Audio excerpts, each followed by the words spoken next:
All right, so on Thursday, we introduced polar area, how we can find the area enclosed in a polar graph, either a circle or a rose shape or just between some radian values where you rotate a particular angle.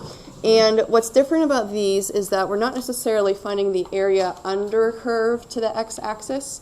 We are finding the area of a sector, almost like a piece of pizza, because we have some starting angle, some ending angle, and we want all the area in between those angles. So if we're going to find the area, we're going to integrate kind of the equation for the area of a sector, which was 1/2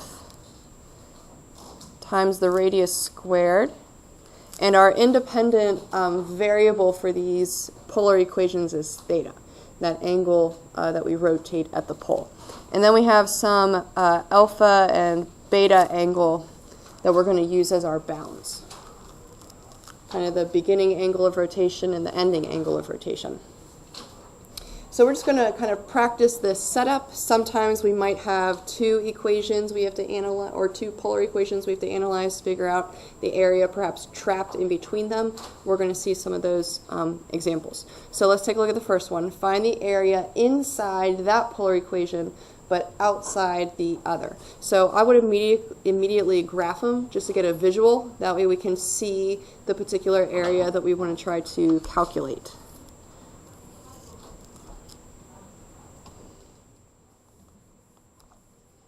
We could probably guess what some of these might look like because we did talk about what polar graphs, or some particular polar graphs, what they look like. The first one was going to be a circle of length 3, and since it's being multiplied by sine, that's going to be on the y-axis.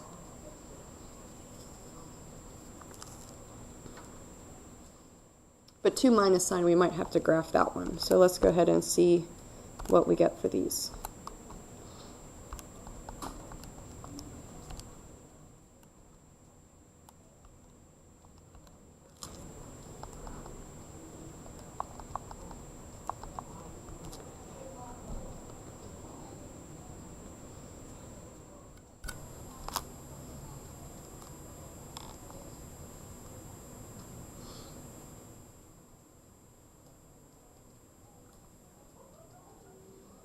My window goes from 0 to 2 pi for the theta, but then -5 to +5 in both directions for the x and the y.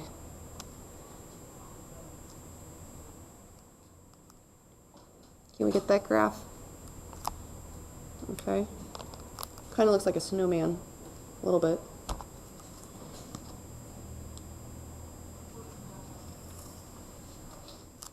All right, so we want inside the circle, but outside that ellipse kind of shape. So that would be all of this area up here.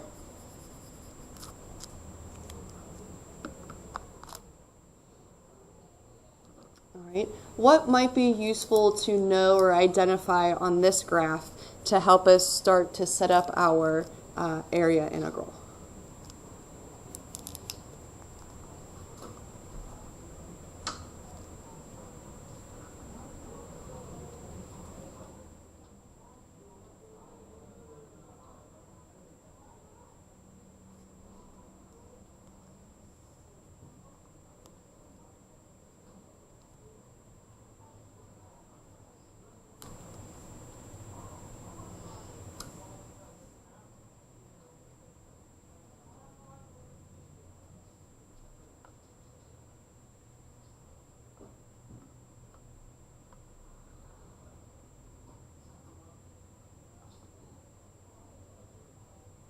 Not quite sure. What if this was like an area under a curve to the x-axis? Can you think about what would be useful to know if that was the case? Can we figure out where the area begins and ends? What should we be looking for on that graph?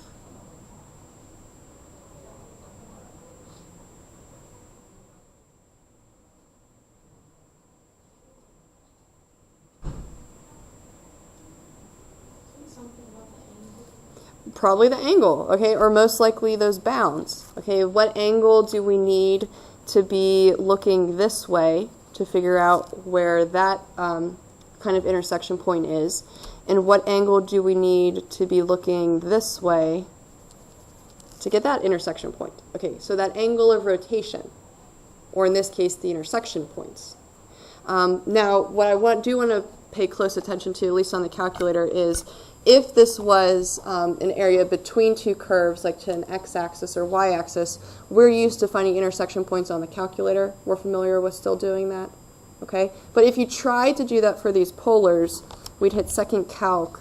Notice how that normal calculate menu is not the same in this setting. So you cannot find an intersection point using that same kind of button process as before. So what we're going to have to try to do is figure out the intersection by hand, aka where these two graphs are the same, where they cross or touch each other. So we can go ahead and set up an equation to help us figure out those intersection points.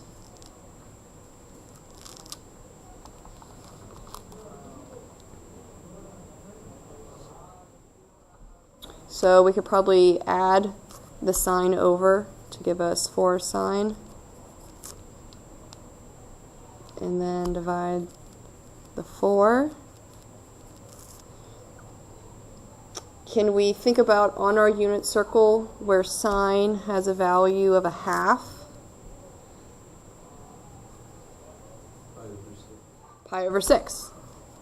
Okay, so since that's in the first quadrant, that's probably this first intersection point. Can we figure out the other one? Okay, it'd be 5 pi over 6. Kind of that same angle up from the x-axis, just in the second quadrant. So we'd have to take pi minus pi over 6, because we're technically going backwards. Looks good. Okay, so if you were to imagine kind of rotating through this area, you're starting at an angle of rotation of pi over 6, and as you rotate, okay, we want to include all of that area, in this case this is red, until we reach an angle of rotation of 5 pi over 6. So I'd say those are our bounds, where we go from this angle measurement to this angle measurement, because we are including everything in between there. But what's a little tricky with this one is we have an area kind of trapped between two curves. So we're going to have to rewrite kind of that radius squared part because now we have two functions and take into consideration not just one. So let's go ahead and take a look. We'll have the 1/2 out front. We discovered our intersection points were pi over 6 and 5 pi over 6.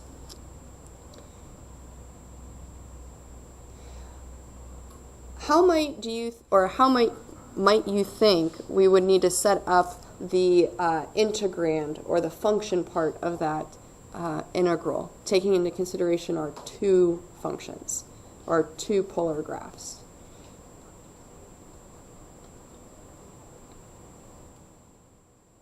Maybe relate it back to when we did area between two curves. Because now we have the area between two polar curves.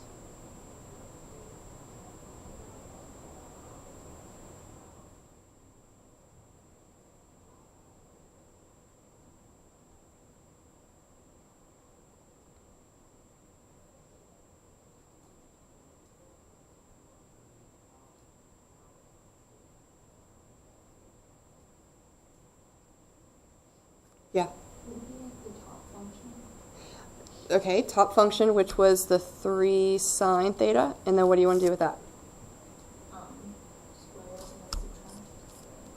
Subtract the bottom. Good. It's that idea of top minus bottom, like we did with area between two curves, but I don't want you to think top minus bottom because that's not always going to be the case. I want you to think outer minus inner. Okay, because remember, we're always starting at the pole, and we're looking out at some angle of rotation. So we're going to take the furthest function away from that pole and subtract the closer function to that pole. Each part being squared because we're essentially taking the area of the outer polar function, which would be, bless you, which would be all of that area in red. And then we want to subtract the area from the inner function, which I'll go ahead and highlight in blue. So if we take all of the red minus that blue, we're just going to be left with that original red section that I had highlighted. So from here, we're just going to go ahead and let our calculator do the work. Be careful on how you type it in, because there's a lot of different things going on there. But with that, I think we should be able to calculate the area.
Did we get it? What'd you get? 5.196. I like it. So far, so good? All right. Let's think about this, though, because I know referencing the unit circle might be difficult for some of us because there are a lot of values going on there. Hopefully, we would be able to get the pi over 6 part, and maybe you couldn't really think through to get the other one. So what if we weren't able to figure out that 5 pi over 6? Okay, but at least we could get the first one. We might be able to use symmetry to our advantage when we're talking or referencing these polar curves, because it's all kind of in relation to that pole or origin in the center. Notice how if you could figure out this pi over 6 intersection point, we know that pi over 2 is at the 90-degree mark, or aka the y-axis.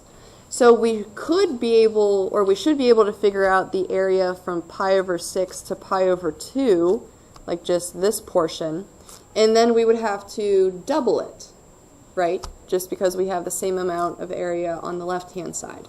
So I do just want to show you how that would still work out.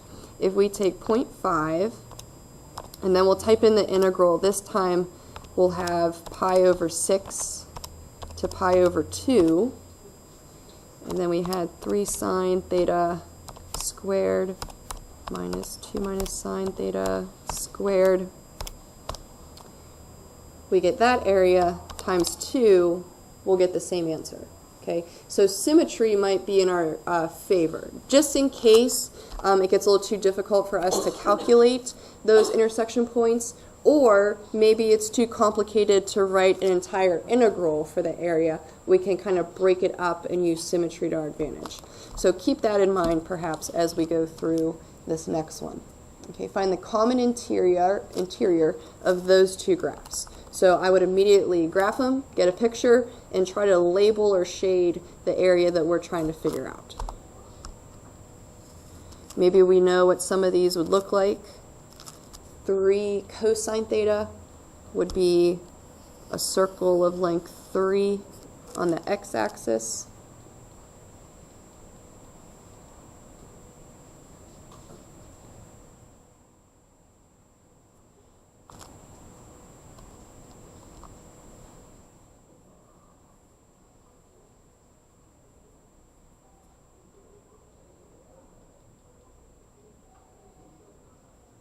And then I think the other one is a cardioid type shape.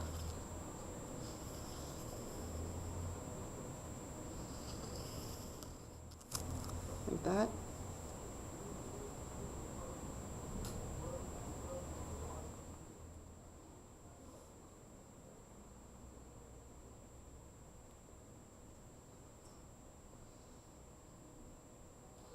All right, so the common interior looks like this portion. So far, so good? All right, what might be useful to identify? Well, we also would want this part here, I guess. That's another common interior.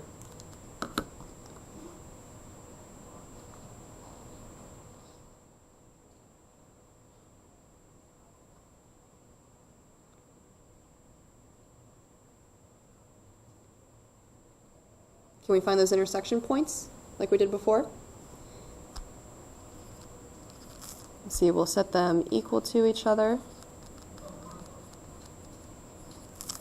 And subtract cosine, divide 2. Where on the unit circle is cosine equal to 1/2? Pi over 3. All right, so if pi over 3 is in the first quadrant, that's most likely our first intersection point. Could we use symmetry to our advantage for this one? Doesn't it seem like we have equal amount of area above and below? Okay, so maybe we won't worry about figuring out this one. If you wanted to, it would be 5 pi over 3, but let's just go ahead and say that we just wanted to focus on the first one. Okay, so let's focus on figuring out the area of the top half, and then we'll simply double it to get the whole area. So we got to figure out kind of as we're rotating through these different radian values, which functions should we be including? Do we have to do outer minus inner for all of them? Are we only kind of looking at one function at a time? So I want you to visualize this, okay? You're standing at the pole and you're looking to the right. What radian value does that have? If you're looking directly to the right. Is that 0? Okay. As you start to rotate, okay, I'm going to draw these in as little dots. Which function are you looking at? I'll say that in quotations. Which one are you looking at? That would be this cardioid type one, right? So that would be this function. But the moment you get to that angle of rotation of pi over 3 and you continue to rotate more, notice how the function that you're looking at changes. So it's no longer the cardioid, now you're looking at that circle. Okay? But when do you stop looking at that circle? Can we figure out when we are just back looking at that pole again?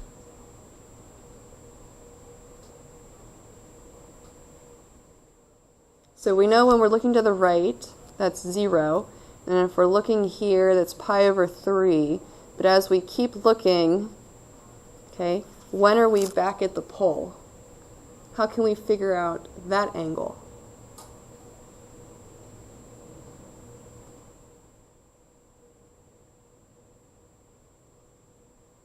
What's your radius if you're at the pole?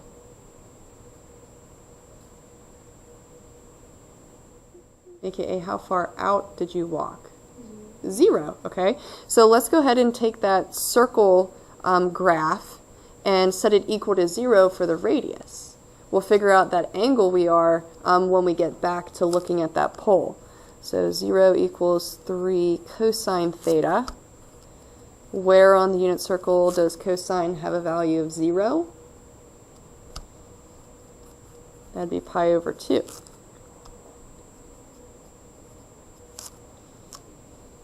So let's see if we have enough information here to kind of go ahead and figure out the half of the area, and then we'll double it because we have that symmetry. Okay, so area of a sector, we're going to have 1/2, and let's talk about our integral. So we initially are looking to the right. That's an angle measurement of 0. As we rotate, we're touching the cardioid graph until we get to pi over 3. So that's kind of our ending value where we stop touching or we're looking at the cardioid.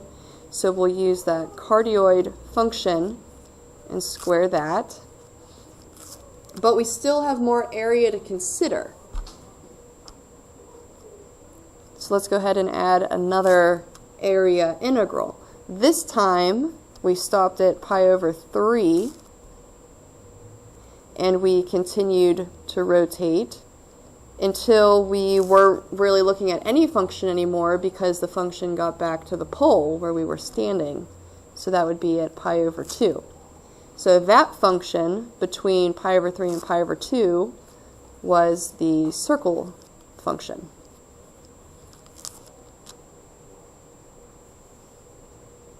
So this is why we got to consider kind of outer and inner. It's not necessarily top and bottom. You're standing at the pole, and as you look out, we got to think about what are you looking at. Okay, which function is found within that rotational area. So let's go ahead and we'll go ahead and type that in. We have 2 of them to consider.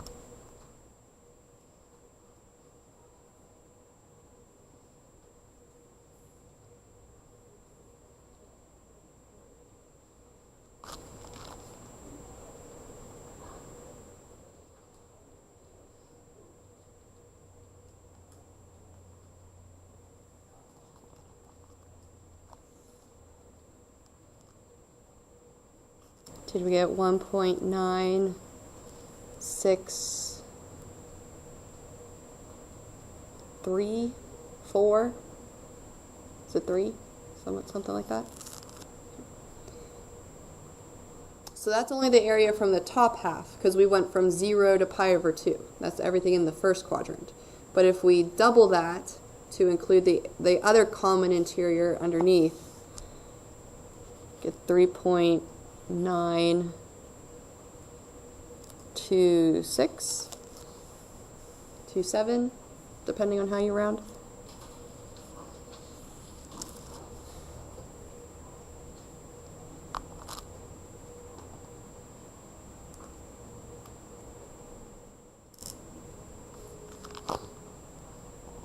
So far, so good. All right, let's check out a kind of free response type question that involves these polar coordinates. All right, so on the back, a polar curve is defined as that equation, and we're only looking at from 0 to pi, so we're strictly kind of above the x-axis if you think about a graph. Find the area bounded by the curve and the x-axis. Calculator permitted, these usually always are calculator permitted. I would go ahead and get a graph just so we know what it looks like, and then we'll set up our area integral.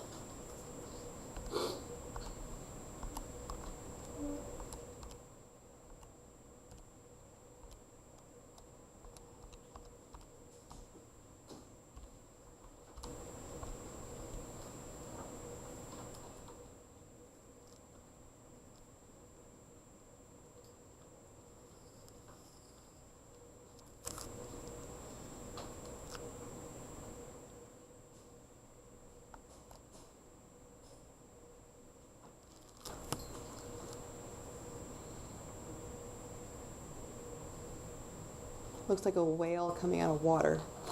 A little bit. All right, so let's think about kind of this area setup. We need 1/2 the integral and then some radius squared. If you're standing at the pole and you look out to the right, that would represent an angle of rotation of 0. And as we rotate, notice how we're always looking at the function provided until we get to pi, which happens to be the entire interval that they're asking us about, from 0 to pi. And since we're always looking at the single function or single equation they gave us, we'll go ahead and type that in as our radius.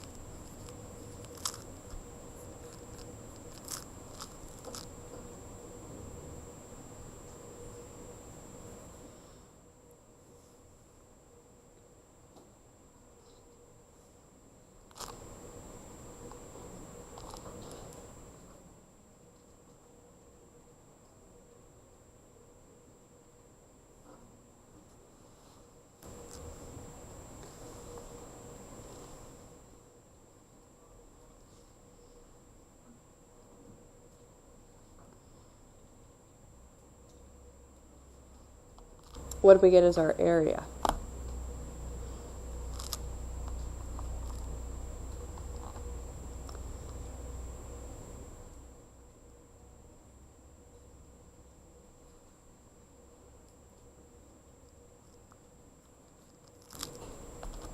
$4.382.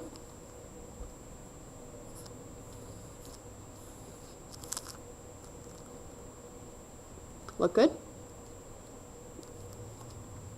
All right, let's try 2.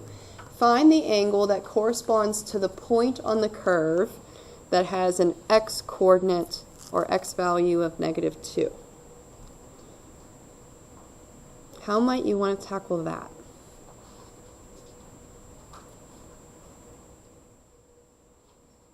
Because right now the only information we have is an R equation that has theta values in it, and they're asking us specifically for an x value of -2. So is there some way we can bring together R, a theta, and an x? There we go, x equals R cosine theta. That was one of our kind of conversion equations that we used before or previously. So if we know that R is the provided polar graph, we'll go ahead and substitute that in for R.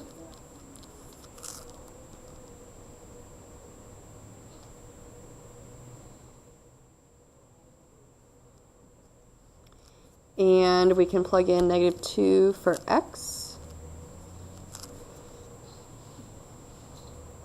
And somehow we got to figure out what theta is. Now you do have a calculator, so this is when it might be useful for us to perhaps find that intersection point, but you're going to have to go out of polar mode and back into function mode. That way you can actually find the intersection point. So maybe we'll graph -2 and y1, and then the right hand side in y2, and we'll find the intersection.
Could we find it?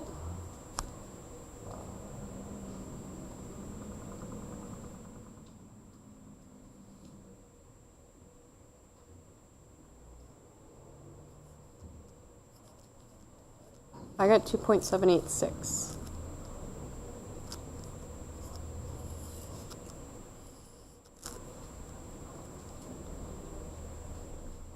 Is that okay for us?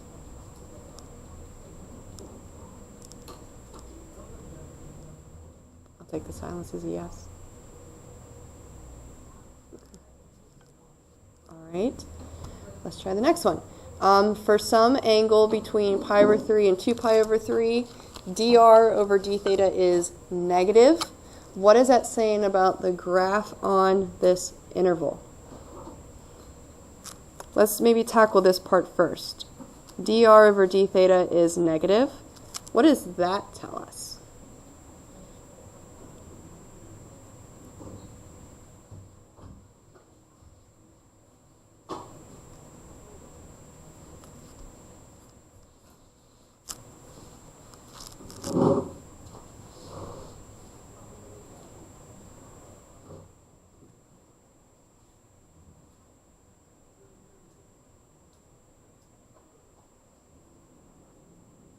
Can we say in words what dr over d theta represents? Or what does it look like to you?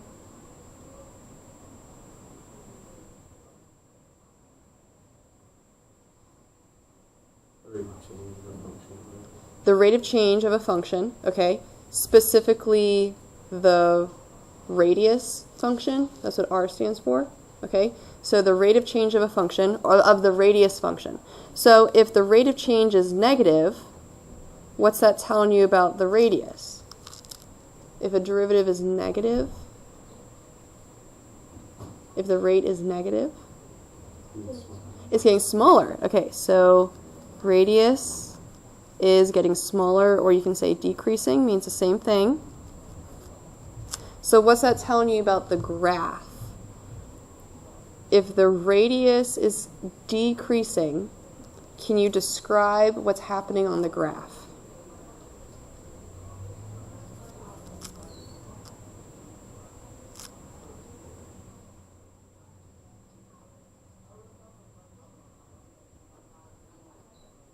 What does the radius represent on the graph? It's the distance from the origin or the pole. So if the distance from the origin or the pole is decreasing, what's the graph doing?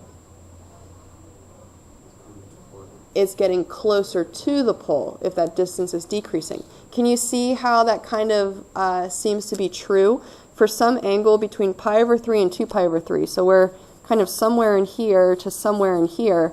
Notice how that distance is getting smaller.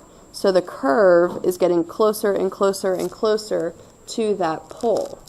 And then it starts to get wide or longer after that, so the radius would be increasing. But if it's decreasing, we'll say the graph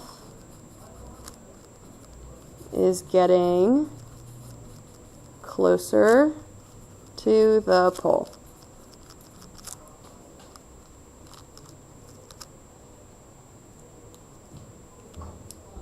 All right. So tomorrow we'll check out this last part where the curve is furthest away from the origin, and then we're going to take a look at another free response type question after that.